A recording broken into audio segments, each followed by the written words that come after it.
But let's talk about the president's plans now to do away with the enormous deaths here in the United States. 30,000 people a year die from gun violence in the United States. Is there any part of the president's new strategy you would support?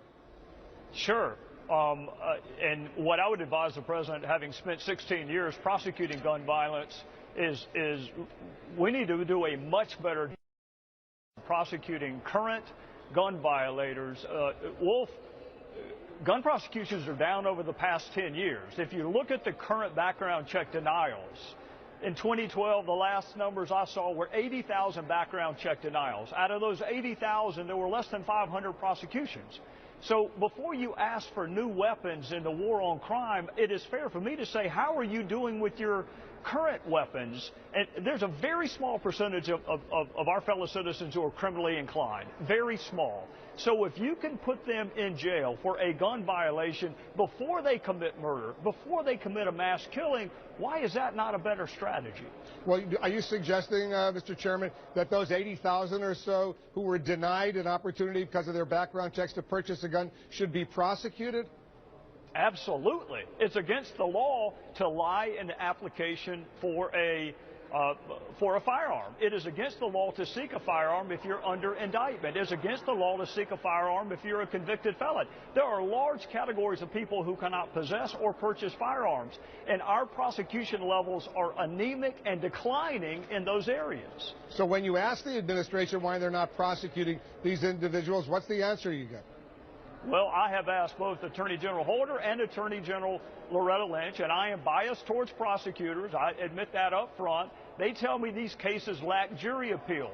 Nobody gets that better than I do. I've stood in front of lots of juries and didn't have an appealing case. Murder is appealing to a jury, but your objective is to prevent the murder. So you have to prosecute them for that fundamental violation, whether it be a background check, whether it be a felon in possession, whether it be you've been court-martialed and you're in possession of a firearm. All those categories are prohibited persons. Wolf, you probably know this. If you're not in the country legally, you can't possess a firearm. If you've overstayed a visa, you can't possess a firearm. So what are you doing with the current laws before you tell me we need more of them? Are you going to support the president's proposal for $500 million, $500 million to increase the issue of mental health, to make sure that people who don't have proper mental health can't go out there and buy a gun? Well, I am supportive of the concept of people having access to mental health.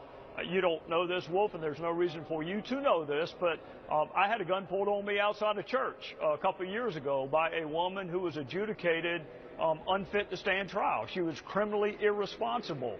So I have lived coming face to face with somebody who does not know the difference between right and wrong. So I support the notion of getting people access to mental health, but it's already against the law for anyone who's been adjudicated mentally ill or mentally deficient to access a firearm. So it would be fair, I think, for Anderson tonight to say, Mr. President, out of those people who currently are violating the law by accessing guns, what are your prosecution levels? Because I can tell you, Wolf, they are anemic for people who currently have been